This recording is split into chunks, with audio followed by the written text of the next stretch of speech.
Ukraine पर तेज हुए रूस के हमलों के बीच हजारों भारतीय छात्र यूक्रेन के अलग अलग शहरों में फंसे हुए हैं। खासकर यूक्रेन के दूसरे सबसे बड़े शहर खार्किव में हालात खराब हैं। इतने खराब कि भारतीय दूतावास ने 2 मार्च को खार्किव में मौजूद छात्रों से किसी भी कीमत पर शहर छोड़ने के लिए कह दिया। वहीं 1 मार्च को भारतीय छात्र नवीन की मृत्यु के बाद भारत की तरफ से अपने छात्रों की सुरक्षा के लिए रूस और यूक्रेन से चिंता जताई गई थी। इसके बाद रूस ने कहा था कि वो भारतीय छात्र के मारे जाने की जांच करेगा। अगले दिन यानी 2 मार्च को रूस की तरफ से कहा गया कि यूक्रेन के सैनिक भारतीय छात्रों को ह्यूमन शील्ड के तौर पर यूज कर रहे हैं। भारत में मौजूद रूस के दूतावास की तरफ से ट्वीट करते हुए कहा गया, ताजा जानकारी के मुताबिक भारतीय छात्रों को असल में यूक्रेन के सुरक्षा बलों ने बंधक बना लिया है, जिनका प्रयोग वो ह्यूमन शील्ड के तौर पर कर रहे हैं। यूक्रेन के सुरक्षा बल इन छात्रों को रूस में नहीं जाने दे रहे। ऐसे में सारी जिम्मेदारी यूक्रेन के अधिकारियों की है।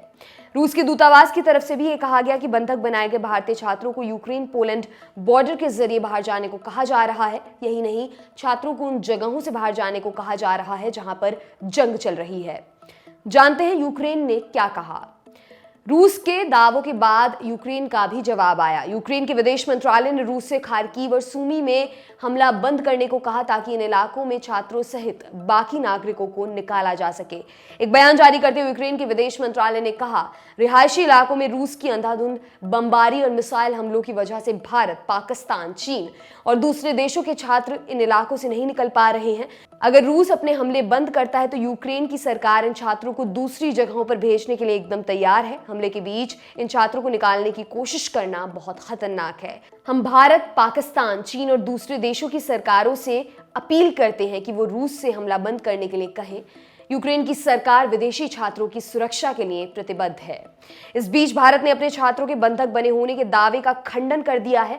भारतीय विदेश मंत्रालय के प्रवक्ता अरिंदम बागची की तरफ से 3 मार्च को जारी किए गए बयान में कहा गया, यूक्रेन में हमारा दूतावास भारतीय छात्रों के संपर्क में है। हमने इस बात का संज्ञान लिया है कि यूक्रेन के अधिकारियों की मदद से 2 मार्च को कई भारतीय छात्र खार्किव छोड़ने में सफल रहे। हमें किसी भी छात्र के बंधक होने की कोई रिपोर्ट नहीं मिली है। हमने यूक्रेन के अधिकारियों से अनुरोध किया है कि खार्किव और इसके आस पड़ोस के इलाकों से भारतीय छात्रों को यूक्रेन के पश्चिमी इलाकों में ले जाने के लिए विशेष रेलों का इंतजाम किया जाए।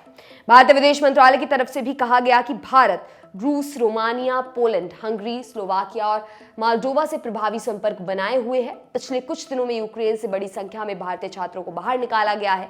भारत इसके लिए यूक्रेन के अधिकारियों और अपने देश में शरण देने के लिए यूक्रेन के पश्चिमी पड़ोसियों को धन्यवाद देता है। आपके लिए खबर लिखी हमारे साथी मुरारी ने। मेरा नाम है दिव्यांशी। देखते रहिए दी लल्लन टॉप। शुक्रिया।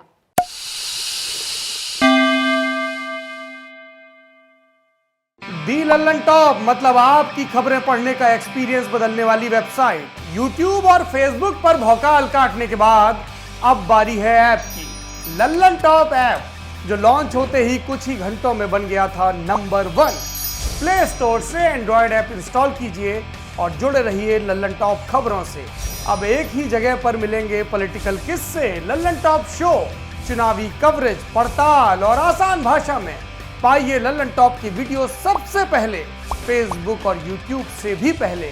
खबरें और वीडियो का आपको मिलेगा नोटिफिकेशन। बड़ी खबर हो या फिर हो किससे, सब आपके फेवरेट सेक्शन आपको हैं बताने। इतना ही नहीं, क्रिकेट मैच का स्कोर और इलाके में मौसम का जोर भी जानिए। आज ही गूगल प्ले स्टोर पर जाइए और दी लल्लन टॉप ऐप इंस्टॉल कीजिए।